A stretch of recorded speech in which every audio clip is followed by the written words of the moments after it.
Bonjour à tous, bienvenue au CFA interprofessionnel de Blois, donc pour la SAM, la semaine des services de l'automobile et de la mobilité.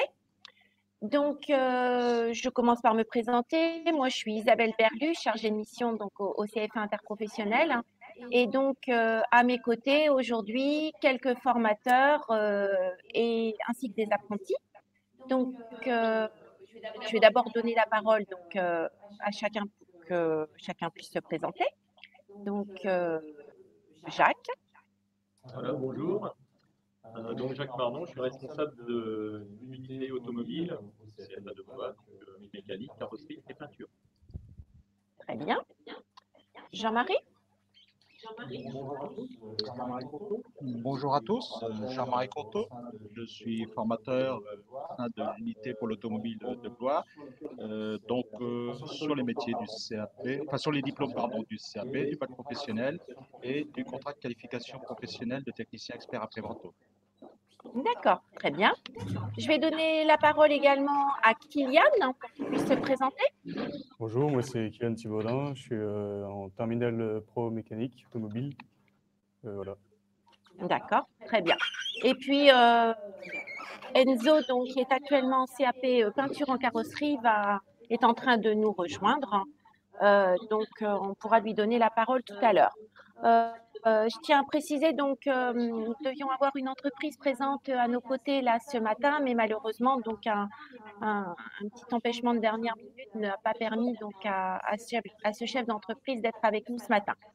Donc nous l'excusons bien sûr et on va tout de suite démarrer. Je vais d'abord donner la parole à Jacques Mardon pour qu'il puisse nous présenter un petit peu toutes les formations donc, du pôle automobile.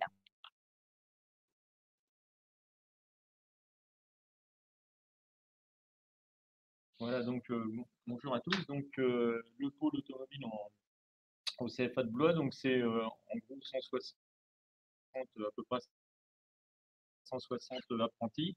Donc ils se répartissent dans les sections suivantes. Donc on a le CAP maintenance de véhicules, donc formation en 2 ans, qui se prépare après avoir signé un contrat d'apprentissage. Ensuite, on peut poursuivre par le bac professionnel, pareil, maintenance de véhicules, donc en 2 ans, contrat d'apprentissage.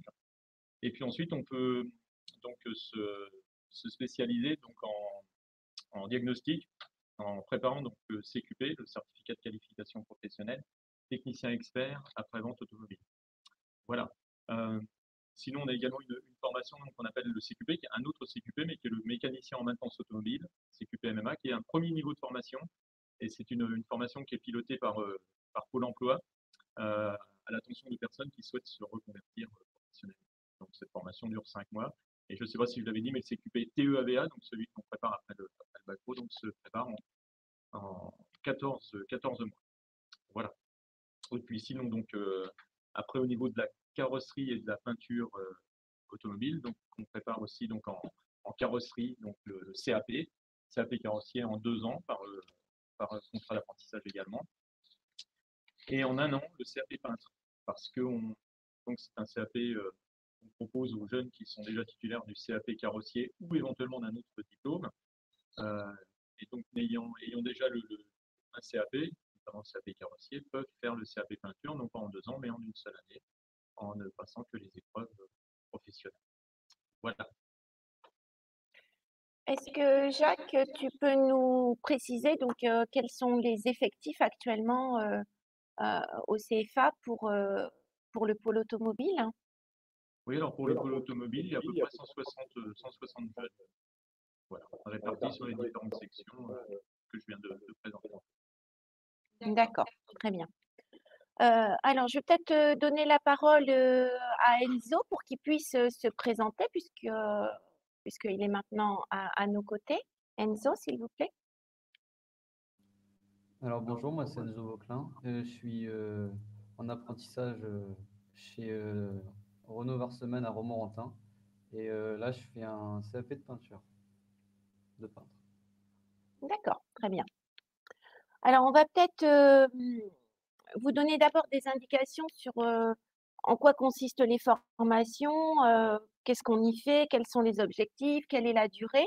on va peut-être commencer d'abord donc par les formations de la maintenance automobile, hein, et je vais donc demander à Jean-Marie donc de pouvoir nous donner un petit peu plus d'informations, voilà, sur les différentes formations de la maintenance. Eh bien voilà, donc le détail, je vais vous donner un détail assez approfondi des différents parcours de formation qui vont de la sortie troisième, mais je dirais, jusqu'au niveau d'ingénieur, ce qui vous permet d'avoir un horizon de tous les diplômes que l'on peut préparer, et toutes les issues que l'on peut effectivement avoir à disposition dans les métiers de l'automobile. Alors, on a parlé donc de plusieurs diplômes, hein, comme évoqué par monsieur Mardon tout à l'heure. Euh, Diplôme de niveau 5, le CAP, diplôme de niveau 4, le bac professionnel, donc un contrat de qualification professionnelle de technicien expert après-vente, ou après le bac, notre possibilité aussi donc de s'orienter vers un BTS. Donc voilà, effectivement, donc le panel des horizons est assez large et donc je vais me permettre de détailler tout ceci en profondeur en commençant par le diplôme de niveau 5, donc le certificat d'aptitude maintenance véhicule, hein, ou CAP, qui se prépare 2 ans après la troisième. Nous avons la spécificité de l'alternance, puisque nous sommes dans un centre de formation d'apprentissage, ce qui veut dire que par conséquent, cette formation se déroulant sur les 2 ans sera séquencée donc, avec une semaine de formation au centre, hein, dans l'organisme de formation, pardon, et 2 semaines en entreprise, hein. Voilà. Quels sont les objectifs d'un certificat d'aptitude professionnelle? Deux possibilités. La première possibilité, c'est l'insertion dans la vie active. Autrement dit, donc, ce diplôme vous permet d'entrer dans une entreprise et de travailler sur les activités de maintenance et d'intervention mécanique d'entretien périodique. Exemple, les freins, tout ce qui concerne les liaisons au sol, de la roue à l'amortisseur. Euh, sur les freins, donc voilà, les plaquettes de frein, les disques, les tambours, les systèmes de distribution, donc là on est sur le moteur, les embrayages au niveau de la transmission. Voilà, en quoi prépare, à quelle aptitude prépare donc ce CAP. Deuxième possibilité, ben, c'est vrai que si on a l'ambition d'aller au-delà, donc le CAP peut être une étape en vue d'une continuité d'études vers le bac professionnel que je vais maintenant détailler. Voilà. Je vais le détailler après avoir quand même donné les contenus de la formation du CAP. Ces contenus donc nécessaires à l'atteinte des objectifs, hein, sont les suivants. Il y a la technologie mécanique où on analyse donc les liaisons, les mouvements entre les pièces mécaniques. La technologie professionnelle, on va étudier les systèmes de motorisation, transmission, liaison au sol, les systèmes de freinage, toutes les bases de l'électricité. Ceci donc va être complété par des travaux pratiques en atelier. Concrètement, ça sera mise en application des savoirs professionnels sur les différents systèmes énumérés, l'apprentissage des contrôles, de la mesure, des procédures de démontage-remontage, découverte d'un système par l'expérimentation. Voilà. On va avoir aussi des matières générales, comme vous en avez eu jusqu'à maintenant en troisième, donc le français, l'histoire, la géographie, les maths, la science physique, etc. Donc ces matières générales ne sont pas à négliger, surtout pas, hein, car elles permettent l'accès à l'apprentissage des savoirs professionnels, de s'approprier l'autonomie dans le déroulement des tâches professionnelles, parce que donc pour s'approprier cette autonomie, bien sûr, il faut avoir la capacité de comprendre un texte, de savoir rechercher une information. Donc tout ça, c'est important, hein, et ça contribue aussi au développement personnel et au savoir-être. Voilà pour le diplôme de niveau 5 CAP. Si votre ambition, c'est de continuer donc sur un niveau 4 et de préparer le bac professionnel maintenance véhicule, eh bien voilà, c'est parti pour 2 années supplémentaires. Alors un petit changement au niveau de l'alternance, puisque là, c'est une semaine dans l'organisme de formation et une semaine en entreprise. Alors, bien sûr, continuer, mais pour quel objectif? Eh bien, un objectif d'insertion dans la vie active. Voilà. Donc, quoi de plus? Qu'est-ce que ça va apporter de plus par rapport au CAP? Eh bien, au-delà des compétences dispensées par ce CAP qu'on a vu précédemment, eh bien, ça permet d'accéder à de nouvelles tâches, réaliser des opérations de réparation et de diagnostic de base sur des systèmes de haute technicité, par exemple, concrètement sur les systèmes de gestion électronique de commande moteur, des systèmes de sécurité tels que l'ABS, le SP, les airbags, des systèmes de confort tels que les systèmes d'essuie-glace de vitres, les systèmes d'éclairage, les LED vitres, la climatisation. Donc voilà les nouveaux champs de compétences qu'offre le bac professionnel. Et puis bien sûr, là, comme le CAP, ça peut être aussi une étape en vue d'une poursuite d'études.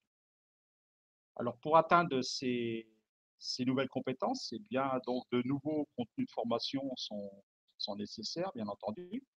Hein. Donc, je vais vous faire une petite description rapide des différentes matières et ce qu'on y trouve. Donc, toujours la technologie mécanique avec donc, une mise en situation, une analyse plus approfondie par rapport au niveau CAP. En technologie professionnelle, eh bien, il y a un approfondissement des systèmes mécaniques que l'on a vu en CAP, mais aussi une étude des systèmes de haute technicité, tels que la gestion électronique des systèmes de motorisation à combustion interne, des systèmes de sécurité, ABS, ESP, airbag par exemple, les systèmes de confort. Ceci donc par le complément de travaux pratiques. Donc les travaux pratiques, ça sera permettront une découverte des différents systèmes par une mise en situation à l'aide d'un dossier d'études de travaux pratiques, hein, ce qui va permettre de l'appropriation, de la recherche de la documentation nécessaire à la réalisation de la tâche, et découverte des appareils de mesure et donc apprentissage de l'utilisation de ces appareils, savoir interpréter les valeurs relevées, s'approprier aussi l'observation, la réflexion, l'analyse, donc des valeurs de mesure et par conséquent déduire la panne et la méthodologie et construire aussi une méthodologie de diagnostic pour les prochaines recherches de panne. Toujours des matières générales, elles sont toujours nécessaires afin de mettre en œuvre la montée en compétences, tout en assurant son propre développement personnel, sa maturité et l'ouverture sur le monde, hein, être capable de rechercher des informations hors champ professionnel, là je parle, hein, les analyser afin de se construire sa propre opinion sur un sujet de société par exemple. Donc tout ça, ça reste très important. Voilà pour le bac professionnel, qui était donc un niveau 4, hein, je récapitule, donc le CAP 2 ans après la troisième, on est donc sur un niveau 5, le bac professionnel 2 ans supplémentaires par rapport au CAP, et on est sur un niveau 4. Donc, qu'est-ce qui s'offre après donc, le bac professionnel? Soit la vie active, ou s'il y a un désir, une ambition de poursuite d'études, donc on peut opter pour donc, le contrat de qualification professionnelle qui s'intitule technicien expert après-vente automobile. Cette formation étant elle aussi dispensée au CFA de Blois, donc dans le pôle automobile de Blois. C'est un an après le bac professionnel et l'alternance est comme le bac professionnel, donc de l'ordre une semaine en entreprise, une semaine dans l'organisme de formation. Alors, donc, quels sont ces nouveaux objectifs de ce CQP technicien expert après-vente automobile? Eh bien, ce parcours de formation vous permettra l'accès au poste de technicien d'atelier, c'est-à-dire la personne qui va réaliser les diagnostics de haute et très haute technicité. Aussi prendre en charge les problèmes que personne n'arrive à résoudre. Voilà, donc c'est beaucoup de challenge.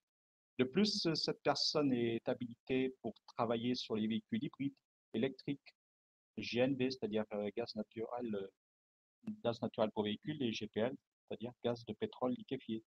Ça peut être aussi le référent technique de l'atelier, celui qui suit les stages de formation et les dernières évolutions technologiques et assure la formation de ses collaborateurs. Donc voilà tout ce qu'on peut attendre donc d'un titulaire du diplôme technicien expert après-vente automobile. Alors, quels sont les contenus de formation pour l'atteinte de ces objectifs? Eh bien voilà, je vais vous faire une petite description. Déjà savoir que sur les 35 heures de cours dispensés dans l'organisme de formation, euh, contrairement à ce que je vous ai présenté précédemment, on a 35 heures de formation professionnelle. Là, on a abandonné les matières générales et le CQP reste donc à un niveau 4 par conséquent. Du coup, on va on va avoir que des matières professionnelles, dont la technologie. Et dans ce cas, donc, on va étudier la gestion des systèmes de motorisation thermique, la gestion des systèmes de boîte de vitesse automatique ou robotisés, des transmissions intégrales, la gestion des systèmes de sécurité tels que l'ABS, l'ESP, l'aide au freinage d'urgence, l'airbag et autres. Il y a, je dirais, voilà, il y a toute une nouvelle panoplie de nouveaux systèmes de sécurité euh, qui peuvent aussi donc, nous amener aux aides à la conduite. Hein, et donc, bien sûr, ils font partie de la technologie dispensée par le CQP. Les systèmes d'assistance et de confort, les systèmes d'aide à la conduite qui introduisent la voiture pour l'instant semi-autonome, hein, avec les équipements tels que la caméra, le lidar, les systèmes de motorisation alternative, tels que les véhicules hybrides, les véhicules électriques, les véhicules GPL et GNV. Donc, vous sont, à l'issue de cette formation, vous sont délivrés, bien sûr, si vous avez donc réussi les épreuves, des habilitations vous permettant de travailler sur les motorisations spécifiques à ces véhicules. Il y a aussi une formation sur la gestion d'entreprise, la relation clientèle, aussi donc tout ce qui est en rapport avec la réglementation de l'environnement pour les déchets liés à l'activité de l'entreprise. Pour l'atelier, eh bien, beaucoup d'heures d'atelier, puisqu'on a 35 heures, donc, dans lesquelles on a pratiquement que des matières professionnelles, associées aussi à de la science, connaissances de science, mais qui sont directement en relation avec la technologie. Donc, on reste vraiment sur une mission professionnelle. L'atelier va se traduire par une mise en situation de recherche de panne sur les différents systèmes énumérés, avec les outils de diagnostic, de mesure. L'apprentissage de méthodologie, c'est aussi l'apprentissage de méthodologie pour le diagnostic, la réparation et la remise en conformité du ou des systèmes. Voilà donc pour ce CQP, donc intitulé, je rappelle, donc technicien expert après-vente automobile. Donc là, c'est vraiment destiné aux gens, voilà, qui aiment le technique et qui sont passionnés par la technique et qui, par conséquent, veulent s'acharner sur cette voie. Pour ceux qui voudraient donc être plus sur l'environnement des métiers du pôle automobile, eh bien, d'autres voies, bien sûr, sont possibles après le bac professionnel ou même après le CQP. On peut envisager donc le brevet de technicien supérieur maintenance véhicule, qu'on appelle couramment le BTSMV. C'est un parcours qui se réalise en 2 ans après le bac professionnel. Et il est dispensé en alternance, du coup, là, pas au CFA de Blois, mais en alternance, il est dispensé pas très loin de chez nous, puisque au campus des métiers de Jeux des Tours dans le 37. Alors, c'est une formation qui va permettre d'accéder à un poste, par exemple, de chef d'atelier, ou de continuer une autre formation en vue de devenir, par exemple, expert automobile. Voilà. On peut toujours ensuite voilà, continuer. Hein, voilà, donc du BTS, on peut passer à une licence professionnelle du type organisation et management des services de l'automobile. Voilà, donc qu'est-ce qu'on peut faire avec ça? Des choses, plus voilà, des tâches qui portent sur l'encadrement de la profession. Donc, ça peut être responsable d'une possession, responsable d'un service, ça peut être aussi viser l'enseignement professionnel. Voilà. Et pour terminer, une formation d'ingénieur mécatronique, voilà, qui sera un parcours de 3 ans après le BTS et qui existe aussi par la voie de l'alternance. Hein, donc, j'ai présenté un panel assez large de tout ce qui était possible de faire dans les métiers de l'automobile et vraiment sur le domaine de la maintenance. J'espère que ça permettra d'élargir connaissance et d'ouvrir un horizon assez large pour vous permettre de trouver votre direction. Voilà. Merci. Jean-Marie. Alors, donc en résumé, pour notre CFA de la professionnelle de droit, vous faites maintenant la préparation d'un PAP, suivi d'un bac professionnel puis d'un CQP, technique sanitaire apprenante automobile. On va quand même compléter ce descriptif avec le CQP MMA, parce que parmi vous, il me semble qu'il y a une personne qui pourrait être intéressée par le CQP mécanicien en maintenance automobile. Donc, pour ça, je vais donner la parole à Monsieur Marc. Alors donc, comme je le précisais tout à l'heure, le CQP MMA, c'est une formation qui est pilotée par Pôle emploi et par la NFA, donc l'Association nationale pour la formation automobile. Elle s'adresse à des personnes qui souhaitent se reconvertir professionnellement, s'adresse à des demandeurs d'emploi. C'est un CQP, donc un certificat de qualification professionnelle, mais le premier niveau de formation, et les personnes vont être formées sur l'entretien périodique en fait, des véhicules, avec une petite touche supplémentaire sur tout ce qui n'est pas vu dans le CQP, mais qui est une demande précise de Pôle emploi et des professionnels. Donc, rajouter des activités sur la connexion des appareils dans le véhicule, hein, sur le téléphone, tout ce qui est un petit peu embarqué. Également l'embrayage, qui n'est pas vu dans le CQP MMA de base, et puis les systèmes de distribution, les remplacements de distribution. Voilà. Donc à tout ça s'ajoutent des heures liées à la technique de recherche d'emploi, des heures de suivi et de soutien dans tout ce qui est mathématiques, français, parce que voilà, c'est mon collègue tout à l'heure, c'est indispensable pour pouvoir suivre une formation dans le domaine de l'auto. Voilà, c'est une formation qui dure 5 mois, avec une centaine d'heures de stage en entreprise, et qui est sanctionnée donc par un diplôme, le CQP MMA, avec 2 épreuves pratiques, pas d'épreuves d'enseignement général. Voilà. D'accord, très bien. Bon, je pense que là, on vous a décrit donc vraiment toutes les formations possibles côté maintenance automobile. Alors, j'ai envie de donner la parole à Enzo pour qu'il puisse nous décrire un petit peu en quoi consiste la formation, comment dire, les formations côté carrosserie et peinture, hein.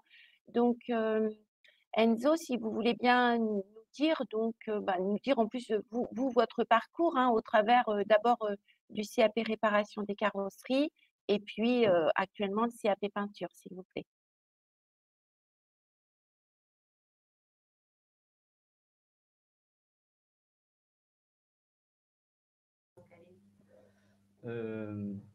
Alors, j'ai fait 2 ans de CAP en carrosserie et ensuite 1 an de CAP en peinture. D'accord. Est-ce que vous pouvez nous dire justement qu'est-ce qu'on fait quand on parle de CAP réparation des carrosseries, Enzo? En quoi ça consiste? Quelles sont les tâches? On apprend à peu près tout le métier. On est en maintenance du coup, où on a à peu près 11 semaines de CFA et tout le reste de l'année, on est chez notre employeur dans une entreprise.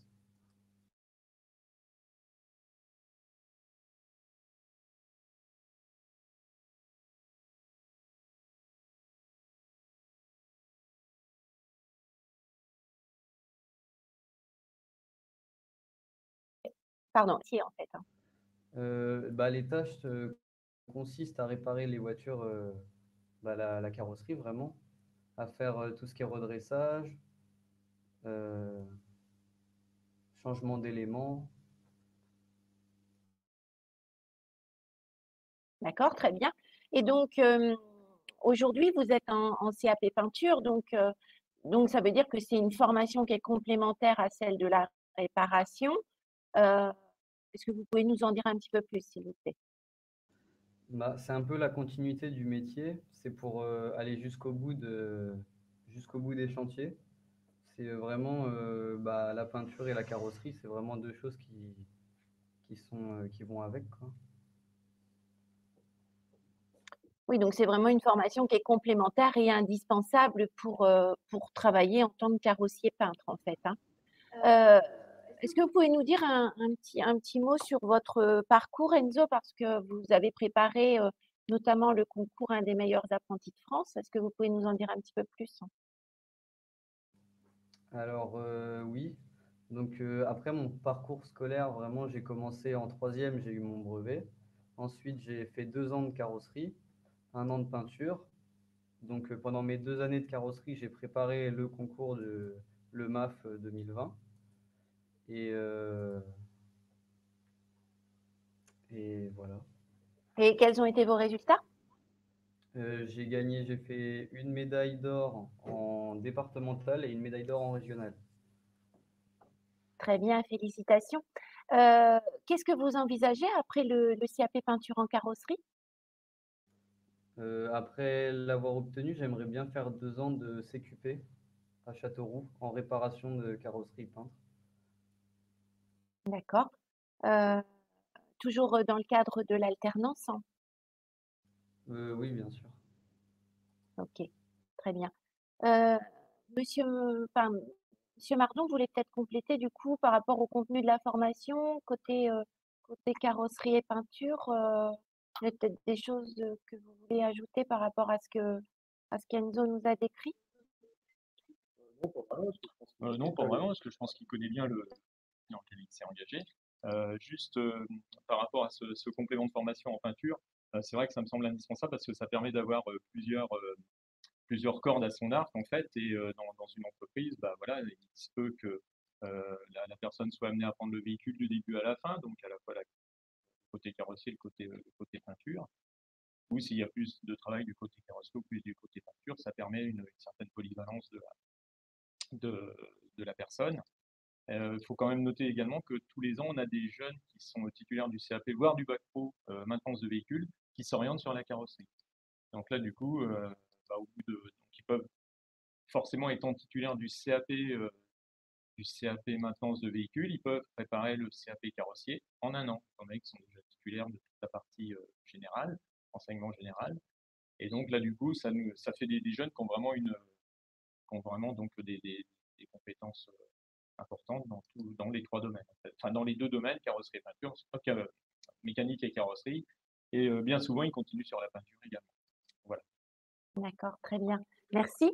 Je vais donner la parole à Kylian pour qu'il nous décrive un petit peu son parcours, hein. Donc, Kylian est lui en maintenance auto. Qu'en est-il pour vous? Mais moi, ça fait 4 ans que je suis dans le métier. J'ai eu mon brevet aussi. J'ai fait 2 ans de CAP. Et là, je finis ma deuxième année de bac pro.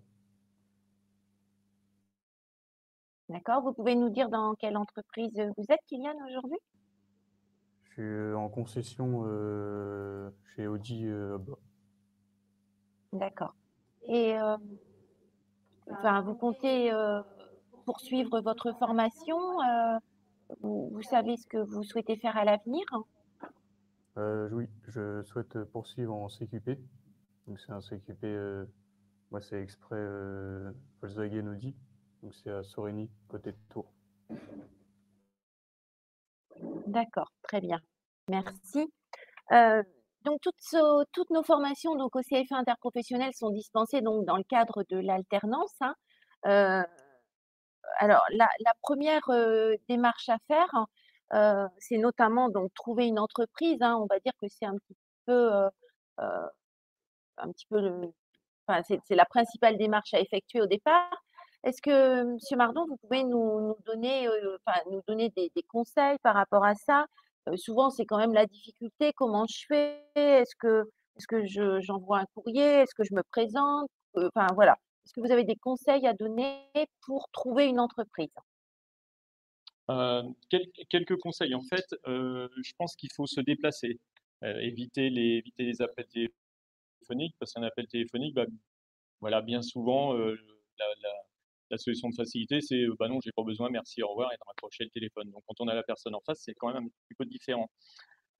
Si le professionnel que vous passez voir n'est pas forcément, bah, disponible, il vous attend pas, assis derrière son bureau, heu, donc il faut avoir des documents à lui remettre. Il faut avoir une, lettre de motivation, il faut avoir un CV, il faut avoir vos bulletins scolaires. Donc, je veux dire que bah, voilà, le bulletin scolaire peut quand même avoir une sacrée importance, pas forcément dans les résultats, mais surtout dans le comportement. Donc, veillez bien à cela, parce qu'un maître d'apprentissage, un professionnel, il va intégrer un jeune dans une équipe. Alors, si c'est quelqu'un qui peut présenter quelques soucis de discipline, ça peut le freiner. Voilà, s'il n'est pas disponible, s'il vous demande de repasser le lendemain, bah, qu'est-ce qu'on fait? On repasse le lendemain. En gros, c'est un petit peu ça. Sur le CV, pensez à tout mettre. Si vous faites, je sais pas moi, du foot, si vous faites du billard, enfin peu importe, voilà, vos passions, parce que ça c'est toujours intéressant. On a l'impression que ça sert à rien. C'est quand même primordial. Attention également quand vous vous présentez. Alors, je sais que pour certains, vous n'êtes pas mobile, vous n'avez pas de permis ni rien, vous vous faites accompagner généralement par les parents. Attention pour l'entretien. Un professionnel aime bien voir les parents parce que bah voilà, on sent que le jeune est suivi. Par contre, il faut faire la différence entre la présence et l'omniprésence. C'est important quand le professionnel reçoit le jeune en entretien. Si jamais un des parents est présent, il ne faut pas répondre à sa place. Voilà, donc ça, je crois que c'est aussi une chose importante. Donc, également, une des dernières choses qui me paraît aussi très importante, ne vous présentez pas dans une entreprise en demandant si le professionnel recherche un apprenti. Parce que généralement, le professionnel va se dire, bah, si je lui dis non, il va sortir, il va s'arrêter à la boulangerie du coin, il va demander la même chose. Présenter un projet professionnel. Voilà. Depuis que je suis tout petit, je suis mon oncle qui fait des travaux sur les véhicules à la maison. Je regarde sur Internet. Enfin voilà, je suis passionné. Je veux me lancer dans cette voie et je veux le faire par la voie de l'apprentissage et j'ai besoin d'une entreprise d'accueil. Est-ce que vous me suivez pardon, dans mon projet? Voilà, avoir une entrée plus métier, plus projet professionnel pour se projeter dans l'avenir plutôt que tout simplement de demander bah, voilà, est-ce que vous recherchez un apprenti? Voilà donc en quelques mots des conseils par rapport à cette recherche. OK, merci. Je vais donner la parole à Kylian et à Enzo, heu, pour que pour que vous puissiez nous dire, Kylian et Enzo, vous, comment vous avez fait pour trouver justement, une entreprise? Vous êtes aujourd'hui tous les 2 en concession, mais est-ce que vous auriez des conseils à donner à d'autres jeunes, comme vous qui souhaiteraient, pouvoir rentrer en alternance, dans le secteur automobile?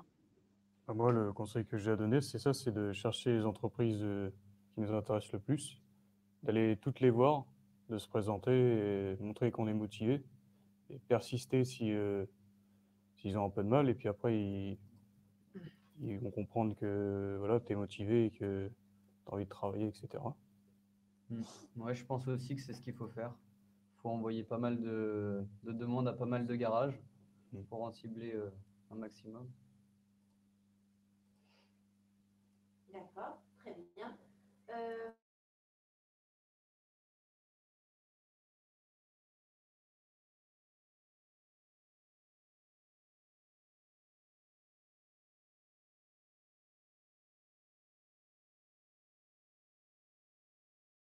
Ah oui, oui, effectivement, pour des stages avant la signature du contrat d'apprentissage. C'est bien ça, pour pouvoir peaufiner son choix professionnel, pour pouvoir être sûr. Même si on a le droit de se tromper, on a tous les ans des jeunes qui commencent une formation et qui se rendent compte au bout de quelques mois que ça ne correspond pas. C'est vrai, pour éviter ça, il y a toujours possibilité donc de vous contacter pour venir faire alors en ce moment avec quelques réserves liées aux conditions sanitaires, mais pour venir faire donc une immersion au CFA avec une classe pendant une journée minimum, hein, voire plus, pour voir un petit peu comment ça se passe, et puis également demander à effectuer des stages, donc en troisième au collège, des stages dans des entreprises de maintenance automobile. Et là, je dirais que c'est aussi une porte d'entrée pour trouver un maître d'apprentissage, parce que même si on a des professionnels qui ne sont pas certains, qui se disent oh non, j'ai pas besoin d'apprenti, ou non, j'ai envie de m'arrêter un petit peu. Et puis, ils tombent sur un jeune de troisième qui vient en stage et qui, c'est mon expression, qui casse la baraque, quoi, qui s'investit énormément. Bah, ça peut des fois orienter le professionnel et puis qu'ils se disent bah, finalement pourquoi pas. Voilà.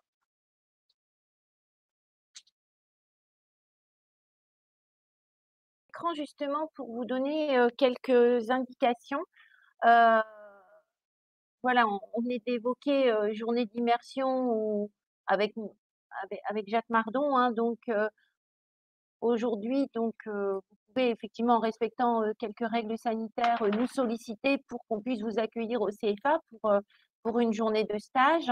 La plupart du temps, quand on vous propose de venir une journée dans le secteur automobile, on essaie de trouver une journée où il y a au moins une partie d'atelier, mais également euh, une partie un peu de cours un petit peu plus théorique. J'en profite également donc pour vous préciser donc que aujourd'hui vous pouvez vous préinscrire hein, si vous souhaitez rentrer en formation chez nous. Donc dès à présent sur notre site internet, je vous ai indiqué le lien. Hein, vous le retrouverez donc dans la rubrique sinon préinscription sur notre site internet. Hein, et que ce soit pour un jeune ou un adulte, hein, peu importe. Hein, mais il faut dès à présent nous faire part de votre souhait. Et à ce moment-là, on vous recontactera et on pourra, si vous êtes en recherche, vous proposer donc des offres d'entreprise. En principe, nous organiserons également une journée portes ouvertes, mais sur inscription, donc en limitant le nombre de personnes accueillies, un petit peu en fait sous forme de rendez-vous en fait individuel. Donc celle-ci aura lieu le samedi 20 mars prochain, sous toute réserve. Et dès aujourd'hui, là aussi, vous pouvez donc vous inscrire. Là aussi, vous allez retrouver le lien sur notre site internet, puisqu'en fait, on ne pourra pas accueillir donc de visiteurs qui n'auront pas, qui ne se seront pas donc inscrits au préalable. Voilà, ça c'est vraiment important. Il nous reste encore un petit peu de temps. Je vous avais sollicité hein, dans le chat en vous précisant que vous pouviez nous poser des questions. Donc, certains parmi vous l'ont fait. Donc, n'hésitez pas. Hein, c'est le moment. On espère vous avoir présenté donc l'ensemble de nos formations, ce qu'on attend. Est-ce qu'on peut, en attendant, comme il nous reste encore oui, un petit peu de temps, est-ce que Monsieur Mardon, vous pourriez éventuellement nous dire un petit peu sur une semaine de cours, Du coup, comment se passe cette semaine de cours en fait quels sont les cours par exemple sur une formation CAP Alors en ce qui concerne donc les cours, je crois que mon collègue Jean-Marie a bien détaillé tout à l'heure donc les différentes matières qui sont abordées. Moi, je voulais juste quand même revenir sur une chose importante, c'est que vous changez de statut. C'est-à-dire vous passez d'un statut de collégien à un statut de salarié en entreprise, de salarié en formation. Et ça, je pense que c'est assez important parce que, enfin, c'est même très important parce que du coup, tout à l'heure, mon collègue parlait des 35 heures de cours au CFA. Eh bien oui, le temps de passer au CFA, c'est considéré comme du temps de travail, c'est-à-dire que vous êtes rémunéré à un certain pourcentage du SMIC, y compris quand vous êtes au CFA. Donc ça veut dire quoi ça? Ça veut dire ce que l'on entre guillemets, ce que l'on ne se permet pas en entreprise, quand on est chez son employeur, on ne se le permet pas non plus au CFA. Je veux parler notamment par exemple des retards. Donc, c'est comptabilisé. Et voilà, vous devez avoir une attitude au CFA qui correspond aussi à l'attitude que vous avez dans l'entreprise parce que c'est considéré comme du temps de travail. Même chose pour, par exemple, les arrêts maladie. Quand vous êtes au collège, il suffit de passer un coup de fil le matin donc pour dire que vous êtes malade. Bah là, c'est arrêt de travail, même quand c'est une semaine au niveau que vous passez au CFA. Voilà. Je pense qu'il faut vraiment insister là-dessus. Vous avez des droits, ça c'est un fait, mais vous avez aussi des devoirs et vous êtes dans un système de production qui est l'entreprise, donc vous devez vous former, mais en même temps, vous devez également fournir un travail. Voilà. Euh, dernière chose, il faut aussi, comme on est en formation par alternance, il ne faut pas oublier que le premier lieu de formation, ça reste quand même l'entreprise, c'est elle qui vous forme au niveau pratique. Il ne faut pas s'attendre au CFA à être comme à l'atelier chez son employeur. D'accord. Nous, le CFA, on est là pour assurer un complément de formation, forcément un complément de formation total ou presque total dans les matières générales, parce que l'entreprise peut avoir, mais n'a pas forcément facilité pour dispenser ces matières-là. Et puis au niveau de l'atelier, au niveau de la technologie, bah, je dirais qu'au CFA, on essaye de développer chez vous donc des capacités d'analyse, des capacités d'adaptation, d'étude, de réflexion. Et on ne va pas forcément refaire les mêmes activités que celles que vous faites en entreprise, ça n'aurait pas de sens, mais au contraire de faire des activités qui vous permettent de développer une boîte à outils mentale, une boîte à outils manuelle qui vous permet de vous adapter à ce qui existe aujourd'hui, mais surtout à ce qui va exister demain, et Dieu sait si ça va aller vite. Voilà. D'accord, très bien, merci. Euh, alors, j'en ai profité pour remettre dans le chat toutes les informations que je vous avais données concernant la journée portes ouvertes, la préinscription dès à présent sur le site du CFA. Et puis, si vous souhaitez nous solliciter pour voilà, pour une journée d'immersion, de stage au CFA ou de venir également en visite. Donc, n'hésitez pas à nous solliciter. Vous pouvez m'envoyer un mail directement. Je vous ai remis mes coordonnées. Euh, voilà. Est-ce que, donc je m'adresse à vous, les participants en ligne, comme on n'a pas de contact direct, euh, n'hésitez pas à me poser vos questions. Je sais qu'il y a quelqu'un des Jardins de Cocagne qui est actuellement connecté. On avait longuement échangé déjà au téléphone. Est-ce que du coup ça a répondu un peu à vos interrogations? Est-ce que vous avez éventuellement d'autres questions?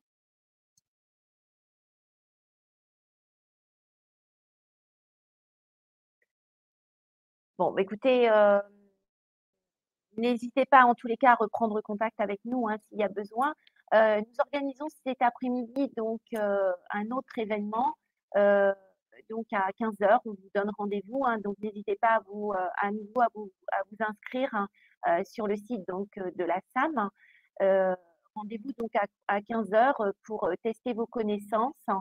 Euh, nous vous diffuserons notamment des vidéos que nous avons fait réaliser euh, au sein de notre CFA, donc auprès de jeunes en maintenance, mais également en carrosserie et en peinture, auprès de nos formateurs. Et puis, on aura également le témoignage d'un chef d'entreprise. Et puis, on vous a préparé notamment des petits quiz à la fois en maintenance et carrosserie peinture. Donc, je vous donne rendez-vous tout à l'heure à 15 heures si vous voulez bien y participer. Voilà, donc merci pour vos retours. Vous semblez ne pas avoir d'autres questions. Donc, merci à vous d'avoir participé. Je remercie également Kylian et Enzo qui ont témoigné ainsi que mes collègues. Merci à tous.